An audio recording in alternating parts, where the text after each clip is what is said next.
Welcome to the Leading the Way podcast. Learn how to use what you already have to enjoy better results in your workplace.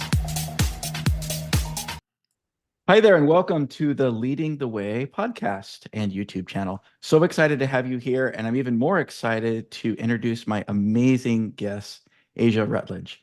Asia is just a phenomenal human being, and I've gotten the chance to know her a little bit before we recorded this podcast. I want to tell you a little bit about her, and then we'll jump right in.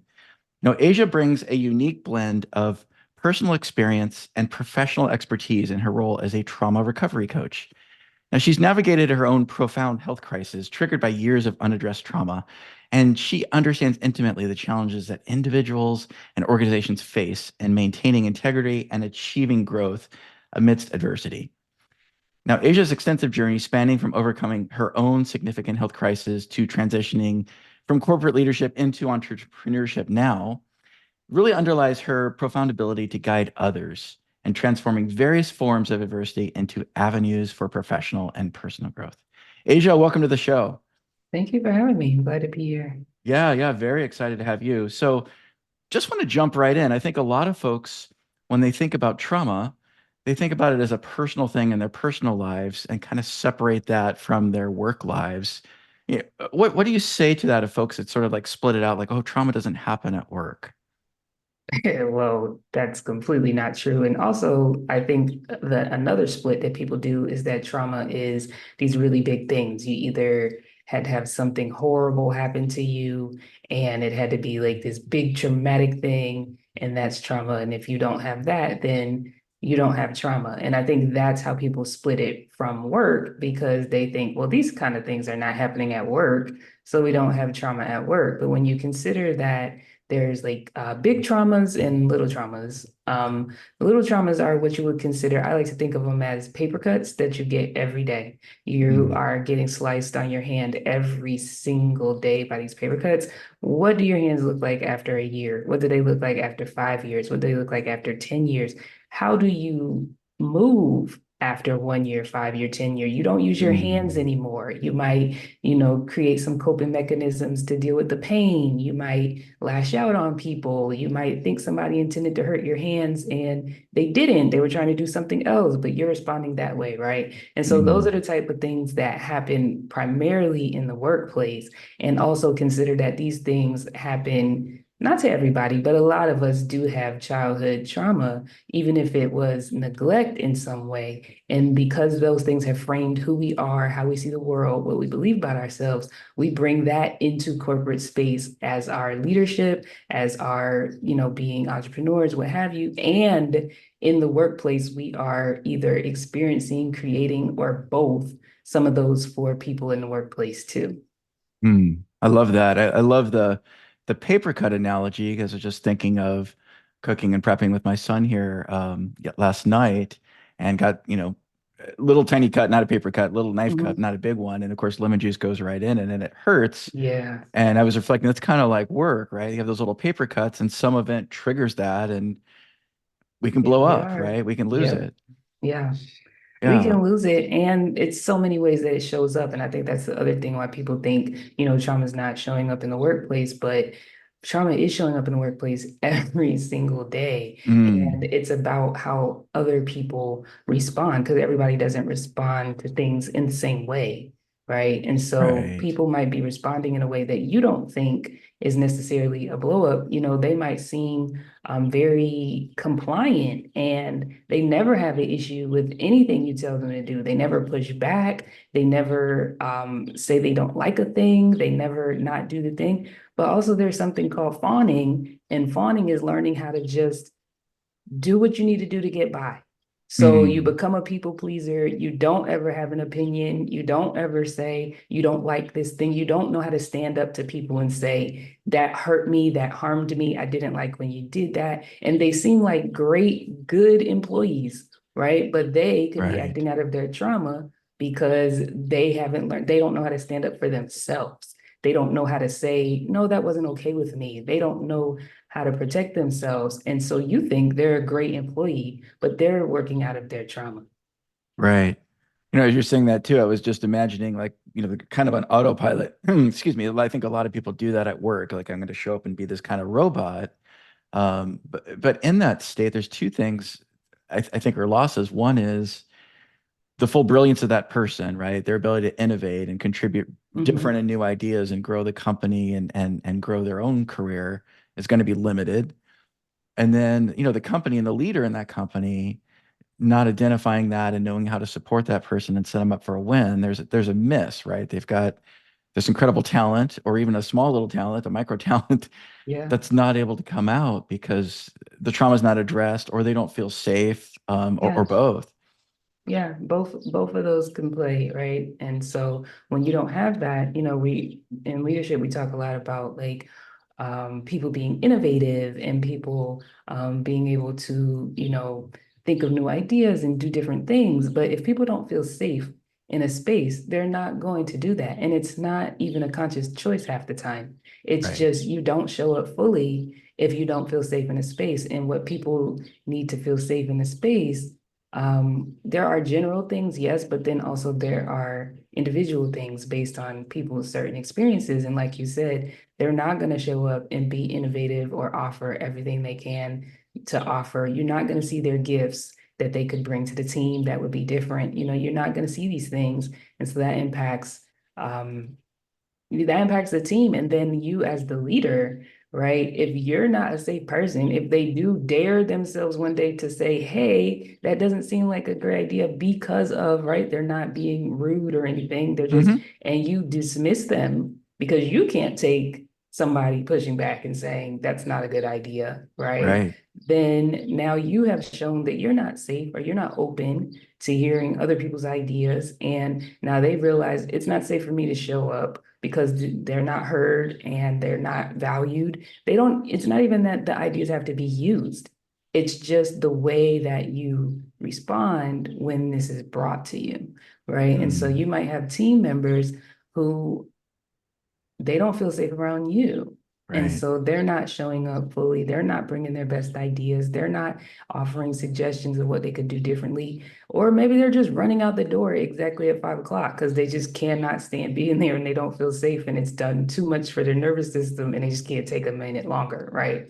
So Right. there's all these ways, and you as the leader are in charge of creating the safety of the team. But if you don't even recognize your own traumas and how Hmm. they're showing up, and you don't recognize how you are creating or not creating safety on the team, then you don't have any idea of how you're affecting your company's ROI and your team. Like, do you always have people who are leaving the team? Is your turnover high? Right? Hmm. All of these things, you want to think it's all these outside things, but I always encourage people to think me first. Like, what is it about me?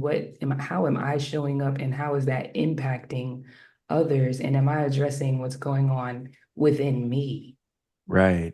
Right. And that level of transparency and vulnerability and a leader can really bring a team closer. And it's counterintuitive sometimes. Some leaders feel like they have to keep it all in and just maintain this strong front and pretend they're not a human being. But Yeah. it gives the freedom for others like, oh, I'm flawed too, right? Hmm. And I need support. Um, let's talk a little bit about, I know you talk a little bit about the nervous systems and attachment styles. What are some things leaders can be aware of, just be aware of what others might be going through, or what might be going through on in their nervous system. Yeah, so attachment styles are like how you relate to other people, how you relate to yourself, how you relate to other people, and how you relate to the world. Mm, And there are four attachment styles: secure, avoidant.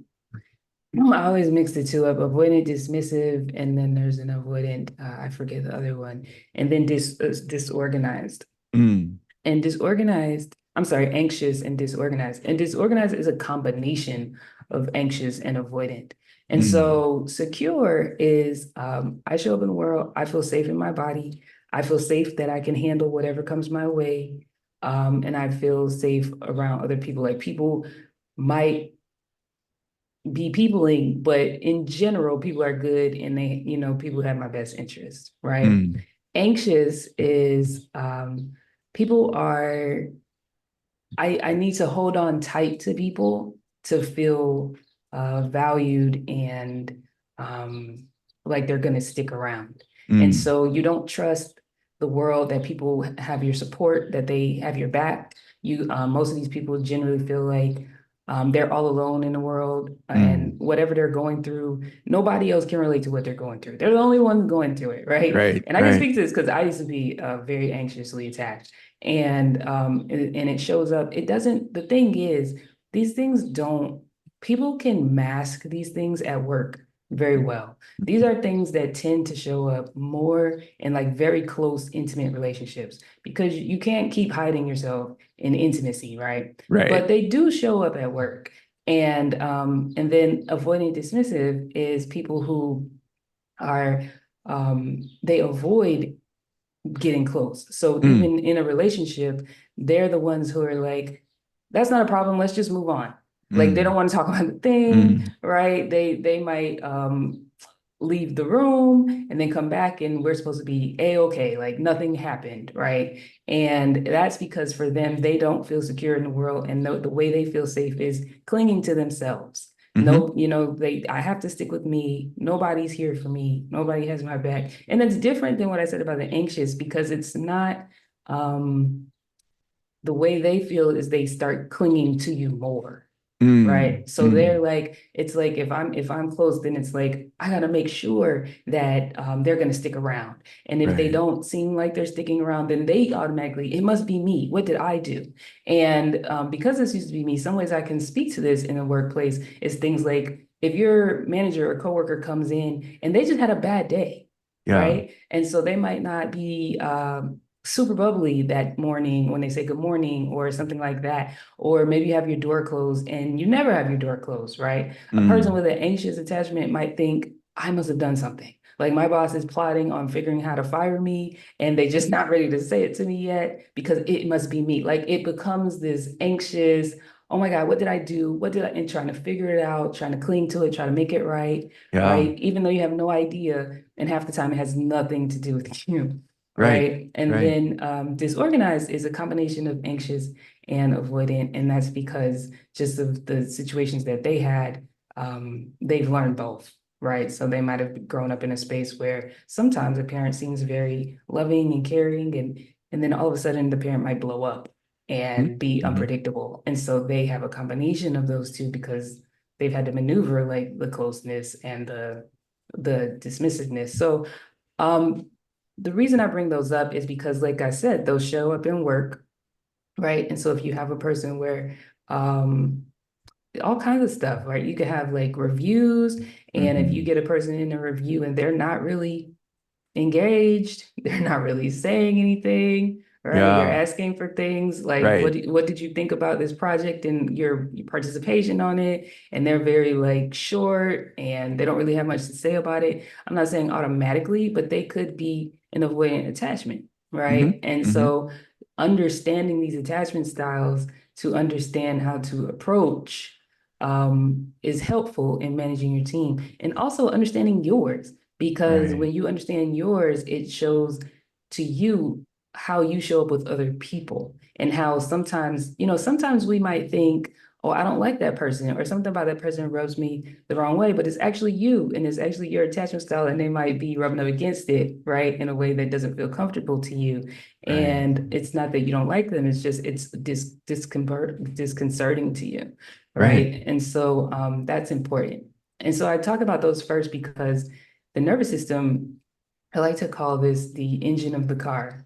And Mm-hmm. so when you think about a car, right, we can have a car that is an older car, and maybe, people like to fix up cars and they can fix up a car and look really nice. But if they don't touch that engine, that car Right. is not going anywhere, right? Right. And then other times you'll have a car where I'm sure you've had this, I've done it, where you've been in a car and you thought you had your car in gear and you didn't, and you press on the gas and it's right. Right. And so, but you're not going absolutely anywhere, but you're at this really high, volume and gear, and things are happening in the engine, and nothing's happening actually, right? Right. And Right. so, I like to think of that as like fight or flight. Mm-hmm. And then you have other moments where you have your car in neutral, and then the car is just kind of rolling, but the engine's not making it go anywhere.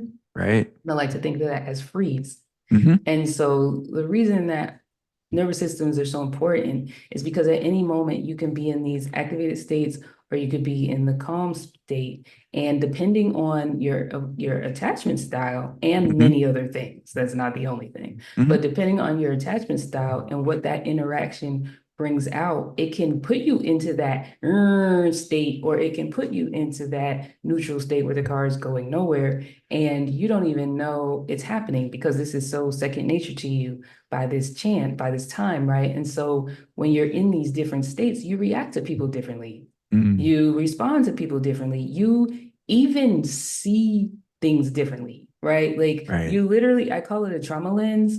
You literally see the world through the filter that you have, and that might not be the thing that is going on at all, 100%. right? And Right. so being able to start to gain an awareness of your nervous system and what you feel like when you are activated and what you feel like when you're in your calm state, knowing those things are important so that you can say, oh, I'm starting to get activated, and you don't take it out on other people, right? Right. Because that's Right. generally what we do. And we don't have, many don't have a lot of capacity to manage life, right? A lot of Sure. people's nervous systems don't have the capacity to manage life. And so learning how to heal your nervous system and to be able to get into calm state allows you to have more bandwidth to manage Hmm. what life brings. So, in one year, if somebody comes and says, oh yeah, I didn't send that report, I forgot, I'm so sorry. What do you mean you forgot? Like, what are you Right. talking about? Right. But then when you've worked on your nervous system and you have more capacity, a year later, it might be, okay, can you let me know what happened? Why didn't you forget? Let's figure it out. Like you can actually talk through this now. It's not setting you into an activated state where you're just reacting. Now you Right. can actually sit and respond and understand and come up with a plan to resolve it, right? And so Love that's it. why those two things are so important to understand as a leader, because what we don't understand is that our nervous system is constantly managing us all Hmm. day. Hmm. And we don't have any, we think what we're doing, we're just doing it. We're in control of what we're doing. And that is not true. Our Right. nervous system is in control. And the other part is nervous systems talk to nervous systems. Right. So if somebody is calm, but your nervous system is out the water, it's going crazy, somebody else might start to seem like they're starting to get a little jittery and anxious and Hmm. and it might be your nervous system is setting that off, right? And Yep. we can do the same thing on the opposite side. It's called co-regulation, and we can calm someone's nervous system down, right? So if you have an Right. employee who is the same way, or even if they're in freezing, you can sit there with them in a calm state of a nervous system. You might be able to bring their nervous system back to the baseline too, at least in that moment. And Mm. then y'all can have a different conversation than what you might have had if their nervous system was still where it was before you helped to do that, right? So your nervous system is like leading you in the door Yeah. and it is meeting people with it's meeting their nervous systems before you all are saying a thing. And that Right. is going to drive the interaction, the conversation, all these things. And people don't even understand that that's happening. And they think what's happening is they were in control of it. Right. And they weren't. Right. No, it's they weren't, and a lot of times I've seen in the professional world, someone maybe is a quote unquote low performer, or they're a low performer in a certain circumstance, and what they probably have is a skill gap and or trauma or both, Yeah. for whatever reason. I don't know anyone that wants to be in a trauma state, right, or a low performer. I just don't buy it. I'm sure maybe there's some outliers there, but I think we all want to perform well in Yeah. life. We all want to be Yeah. happy. We all want that part.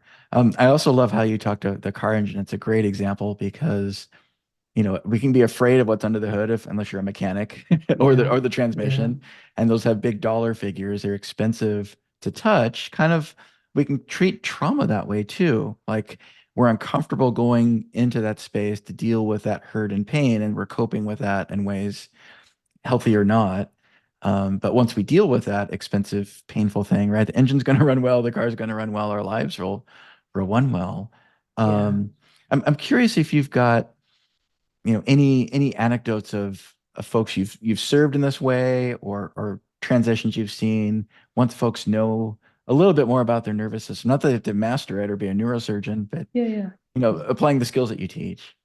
Yeah, I worked with a leader once and she had a team and there was a person on her team. There were several issues on the team and she just was approaching it like it was the team, right? Mm, Like I've hired the wrong people for the wrong roles. right, People are not efficient. They're not doing what I asked them to do, right. things like that. And then when I talked to the team, what the team said was, well, she doesn't communicate clearly. Mm, And when we ask for clarification, instead of her giving us clarification, she says, well, I gave it to you already. I did tell you that last time. oh And boy. so it shuts people down Right. because they're like, well, I guess we can't ask for clarity. So now they're trying to pretend and figure out the thing that they don't know anything about because she couldn't hear that she didn't give them whatever details they needed, right? Mm-hmm. And then she had an employee on the team that was just not good for the team anymore. His time Mm, had run its course, and he had been there a year beyond where he should have been there. And so at this point, the team was working to fix the mistakes he was making day in and day out. wow. And the reason he was still on the team was because she was scared to have the conversation to terminate him, Mm, because mm, she didn't want him to be upset or she didn't want wow. to make people feel bad, right? And Wow. so this is all her stuff. This is Right. not the team, right? And the Right. team is getting burnt out. The team is tired. The team is like upset, trying to figure out what they want her to, what she wants them to do, and she's not explaining clearly. They're tired of trying to fix what's going on here with the other person, Mm, right? And mm, so it was just a bad situation. And so once we started digging into her stuff and understanding her attachment styles and her concerns and what her hesitations are, it was that she just could not handle, she had no capacity to manage uh, even considering that someone might be upset with her wow. and considering that maybe she isn't leading in a way that she thinks she's leading, right? Mm-hmm. Mm-hmm. And the part that's so wild about these kind of things to me is we think because we don't deal with them, they're not happening, Right. but they're happening anyway. We're just Right. not in the conversation of them happening, Right. right? Right. And that's even worse because people are talking about it in whispers.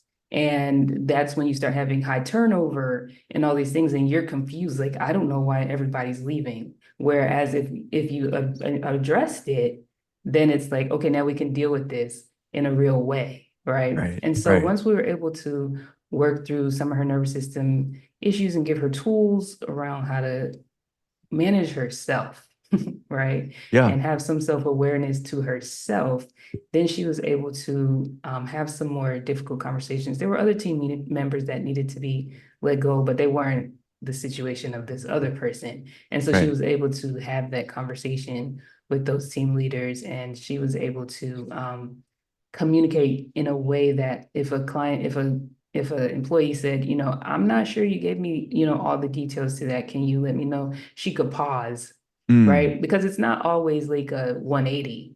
It's right. just simple things. Sometimes like instead of just immediately, yes, I did, I gave it to you, you can pause, right? Mm, And just sit like, okay, let me just take a second mm-hmm. Mm-hmm. and let me think, did I actually give it right? Instead of just responding. And so the pause, she was able to at least take a pause. And then that gave her the ability to, one, think about it. And then Mm-hmm. two, even if she did, to still respond in a way that felt validating to the employee, Mm, even if she did give the information previously or not, right? right. It's one way to dismiss somebody, say, yes, I did, I gave it to you already, and then not give it to them again, Right.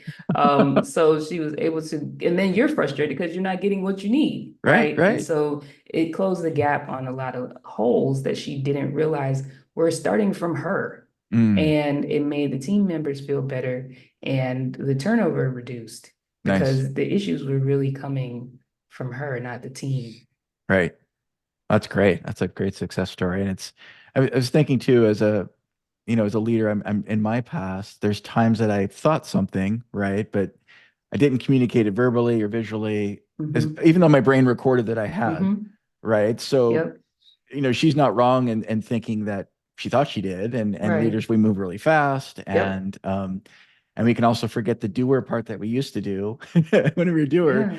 isn't as easy just talking about it or putting on a whiteboard. Sometimes things come up as you're, in production mode on stuff. Yep. And we can forget that as leaders because we're on autopilot and, why isn't it Yeah. done yet? Why isn't the check mark checked off? I'm like, well, sometimes life happens, Yeah. right? Exactly. Or the thing was harder, or someone had to learn, or the 15 steps that we aren't thinking about as leaders to get it done. There's Yeah. obstacles, right? And Yep. maybe we can get them out of the way and support our employees. So that's a great success story. Thank you. And I'm sure that the team culture there is, as people begin to feel safe again, which takes a little time, Yeah. they're going to It takes time contribute to more. trust, Yeah, because you've broken trust and safety, right, right? And right. so you've got to rebuild of that trust. I remember telling her, she said, I'm gonna start. She had even gotten to the point where she'd have team meetings and she just wouldn't show up. Whoa, And so the that's a team just message. the team just learned like she might be here, she might not be here, right? And so Wow, one of the things she said was, I'm gonna let the team know. I'm gonna start showing up every Friday, and I'm gonna do. And I said, you know what? Don't do that. I said, what you right. just need to do is just show up. Mm-hmm. Don't tell them what you're going to do. Mm-hmm. Don't make these big, grandiose announcements. Just what little thing you can commit to doing consistently, that's Mm-hmm. what you need to start doing. And 100%. let them see that you're doing this versus telling them you're going to do it and then you're Right. not going to do it. And then they're like, yep, she's doing the same things. Right. Yeah. So Yeah. and that's the part people don't realize, that in the process of these things happening, you're diminishing the trust and the safety. And that has massive impacts. And to build it back up takes longer than it did to break it down. And 100%. so sometimes it's just, not sometimes, most of the time it's easier to just address your stuff than Yeah. to be going through these cycles of building up, breaking down, building up, break, because that's a Right. lot. And then you're going to do it with new people because people aren't going to stick around for that. Right. Right. I can only imagine too for that leader and of course the team, they're having more fun at work, right? It's not this Hmm. stressful, confrontational Hmm. sort of thing or fearful like, what's going to blow up next or Yeah. who's going to get shouted at next. Yeah. It's a lot more fun. Yeah, well, the thing was, the trick was the reason why she didn't understand any of it because she was very concerned about having a space where people show up authentically. She never yelled at anybody. She never raised her voice. She always talked in these tones that was very kind and welcoming. Mm, So to her, she thought she was being a great, open, welcome leader. right. And she didn't understand all these other things. It's not just, hey, I don't mind if you show up, with a bonnet on your hair, or I don't Right. mind if I'm speaking in nice tones. It's not just that. And Right. so she was very blinded by all what was happening because she would always say, well, I don't yell at them. I don't do this. I don't do Right. that. Right. And so it's like, yeah, you don't yell at them. But also, if people are saying, you didn't tell me that, and your immediate response is, I did give that to you. It's not about the yelling or the volume. It's about, you Mm-hmm. have immediately shut them down. You have Right. immediately said, whatever you have to say that is against what I'm saying is not going to be heard and welcome. And you can say that in the nicest tone possible and still Doesn't relay matter. the same message, right? Right. So I think a lot of times also this like work allows you to, a lot of people are what I call split, right? And so they don't even see the ways that they're not aligned with what Mm, they believe they're showing up as and how they actually are showing up as. mm. And so this work allows you to get back in alignment, because people see it. You might not see it, Right. but people see it, Right. right? We have a movie in our heads that might not represent what others' movies are of us. Yep. Yeah, 100%. exactly. 100%.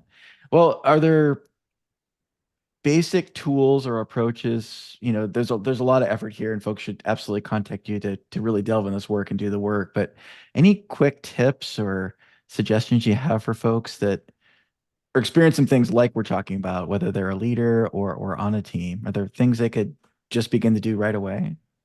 Yeah, so what I will preface this with, this is not quick work at all, Right, right? right, So it's not gonna happen right away.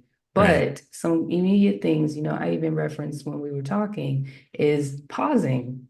Mm, So if you're able to, when somebody responds to you in a certain way that you're, a little taken aback or you feel a thing, just pause. You mm, don't have to respond right away. Just give yourself a 5, 10 minute pause, literally count it in your head and then consider how you can respond, right? That will hmm change a lot of things. Some other things that I realize that people don't do, they don't really understand what the body is telling them mm, because we have not been taught that our body gives us lots of information and that our body is understanding our trauma more than our mind is, right? And right. so to start getting back in line with your body, what we call embodied, I suggest that people start following the nudges of our body that we've learned to ignore, we've been taught to ignore. So we're Mm, taught in school, right? You only have a certain amount of times to go to the bathroom, or you can only go to the bathroom when the class lines up and goes to right, the bathroom, right? right. And we've been taught these things and they're destructive to our internal health. And so Yes, getting back to a place where you can start to feel what is going on in your body again, because when you are embodied, you can feel when you're getting dysregulated. But right, many people don't feel it because we don't feel anything that's going on in our body unless it's right. major because we've been trained not to consider our body. And so being hmm able to start to just follow those little nudges that come to you. hmm So everybody gets, I got to go to the bathroom, hmm right? And many times people say, well, no, I'm in the middle of this thing. I'll get, when I finish it, then I'll go. Right. No, go Go be a at that human right time. now. Right, Yeah. right. Or if you have a nudge that says, I'm hungry. hmm Or if you have a nudge that says, I just want to go take a walk for a second. I just need to get up, hmm right? These are simple things that everybody still gets these nudges, even if you are so disconnected from your body, and Right. start to do those things at those moments, or Mm, as close to those moments as you can. I understand if you're in a meeting, you can't get up right away, right? But after that meeting, don't go right back to your desk and sit down and start doing. Go take a walk around the building or go write something. And when you start to do these things, your body starts to say, "Oh, he's listening to me again." right. Right? And then you start to feel and hear and sensate other things. So being able to start doing that again. And then the final thing I say is we also struggle, especially in business, with compassion. hmm And it's very hard to have compassion with others when you don't have compassion with yourself. Right. 100%. Right? Yep. So some of the things I was, say is also when you find yourself missing the mark or something happened or what have Mm, you. And what is your typical response? And the way I like to think about this is if the same thing happened, if you saw your friends, and I'm saying friend on purpose, if you saw your friend's 5-year-old child do the same thing, how would you respond to them? hmm And hmm is your response in line with how you would respond to that 5-year-old child? It's Right. probably not, right? Right. And so being able to switch that to what you would say to the 5-year-old child and Love it. just start getting in practice of being self-compassionate with yourself. hmm And if you start doing those little things, just pausing and following your body's nudges and having just an awareness of how you're talking to yourself and switching it to how you would talk to a friend's 5-year-old, it starts to help you have some awareness of what's happening in your body and how you can respond to other people. And Mm, so, like I said, these it's like it's not going to give you the immediate change, but you'll right. be amazed at the change you feel inside, and it will give you the change. And half the time, you don't even realize the change is happening, right? It's just like kind of like later on, you're like, oh, wait, 2 weeks ago, I didn't respond the way I usually responded. You know what I mean? Right. So, yeah, so those are some things that what I call freebies because they don't take money or anything. You can do them in Right. the moment. People don't even know you're doing them, right? And so you can Right. just take those things and start to apply them. You're right. That's amazing. It's so helpful. And it's just, I think for a lot of folks listening, we can get and feel stuck in our workplace. Like it just has to be this way. And the reality is it doesn't. And Hmm. you're right. There's some long work here for sure to undo the patterns and really build up resilience, but there's some small things, we can Hmm. do. I love how you're explaining. It's almost the same example of the woman that you work with and her team. It's like we're our own team, right? We're the leader of Hmm. our own systems, Yep. right? And I was like personifying those little things. We need to feel safe within ourselves, Yeah. right? It's the exact same thing, just a micro version. And I love your pause too, because a lot of times as humans, we want to be right, and we forget as a leader, yes, we want to be right, but we're really after a result. So Hmm. if we're going to get combative with someone, like, okay, the result is I want the thing done, Hmm. not that Right. How's who that going said to or get he it? said, whatever, right? But Yeah. yeah, how can we go for that result? And that pause, I think, would really help a leader go, oh, wait, okay, what I want Hmm. is this thing completed. Maybe I don't need to be right about I told you to do it. Hmm. Maybe they didn't hear it. Maybe I didn't say it right. Maybe I forgot because I was doing 17 things at once, as we all Right. do, right? Exactly. And maybe I did even say it, and so And it what? needs to be Like, what repeated, does that right? Like, help? who cares? Yeah, Right. I mean, if exactly. it's a repeated thing, sure, that's a different thing. But Yeah, yeah. you know, um, I've certainly been asked to do things from my spouse, from people at work, and missed it for whatever reason. It's Hmm. a outlier, but it happens. So I love the pause. And you're right, we're on such autopilot, the speed of light in our brains and our 10 trillion connections just it can fire off really quick. Yeah. Um, Asia, you've great work, and I think it's so needed in the workplace. Folks will talk about post-COVID. This stuff was already here. Maybe that made us Yeah. more aware of it. Hmm. There's layoffs going on as the economy tightens. There's differences in how people were brought up, what their beliefs are, what the company's after versus how they're acting. I mean, all these things have been around for some time, and that they're those paper cuts you were talking about. I Yeah. think it's so important to address. Um, how would folks like? How do they follow up and engage with you? What's a great way for them to reach out? Yeah, so my website is my name, asiarutledge.com. Okay. And I have a guide actually that people can get. It's called Finding Your Calm. Mm, And what it is a starts and stops guide. So there's a lot of things to stop that our modern world has us thinking are okay and they're great, but they actually help to dysregulate our nervous system. So there's some stops and then there's starts, things you can start doing that will help to start to regulate your nervous system. And everything on there is free. It just takes a commitment of you deciding you're going to do it. mm, And so people can get that. And the link for that is bit.ly.arc and dash calm. So ARC, Asia Rutledge Coaching dash nice. calm. And they can grab that. And that's really helpful. I find that to be really, people really love it. And I always try to do a low barrier to entry.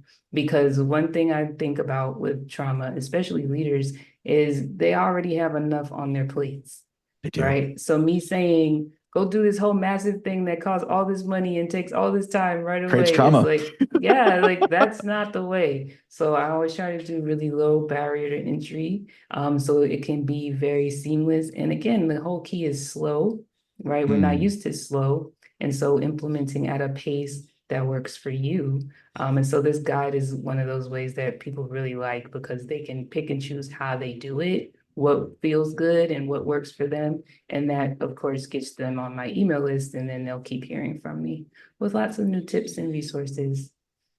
love it. That's wonderful. What a great guide. We'll put the links and the show notes so you don't have to memorize those URLs if you're driving or Mhm. working out or doing something, so you can find it later. Um, awesome, awesome, awesome conversation, Asia. Thank you so much. Before we close out this podcast, I want to say how thankful I am for you and the work you do. It's so needed, and Thank excited you. about our conversation. Really appreciate it. Love to ask you, the last question I ask every guest is just what's one thing, big or small, you're thankful about today? Oh, I'm thankful for walking on the beach. That is one of my favorite things, and that is like a literal nervous system thing that I do every day. Nice. I love walking on the beach. I take my shoes off, I get in the water, I do, and it's just a moment for me to have my calm, to center Mm, myself and ground myself. And it's just nothing I take for granted ever. Every day I'm out there, I'm like, I can't believe this is my life. lovely. I love it. It's a Thank great, you. great practice. Thanks for sharing that. Thanks again for being on the podcast. Thanks, listeners. Make sure you subscribe for other amazing guests like my friend Asia, and have a brilliant day ahead. Take care, everyone. Thanks for listening to Leading the Way.